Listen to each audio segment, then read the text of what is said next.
tanishib olgandan keyin men o'zim shu Kanikulda 7,5 million pul topganman-da. 7,5 million pul topib shu nevropatologga duduqlanishga kelganman, lekin sal davosi bo'ldim.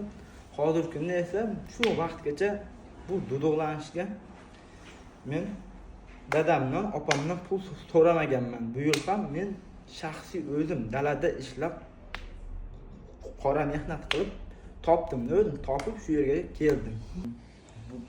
Bu kitobni maqsad bo'lish kerak, ham reja bo'lish kerak.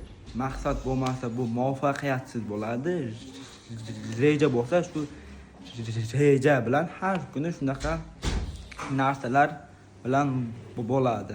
Hayotda bir marta kelaman men. Bu hayotda men faqat tabassum, chiroyli bo'lib yurishim kerak. Bugun bormanmi, yo'qmanmi, men buni bilmayman. Faqat tabassum bilan yashashim kerak men bu hayotda. Birinchi navbatda bolalarga bu duduqlanishni yo'qotish uchun, bu duduqlanishni yo'qotsam, ota-onamga eng katta sovg'a shu bo'ladi. Xudo xohlasa uddalayman. Yaxshi.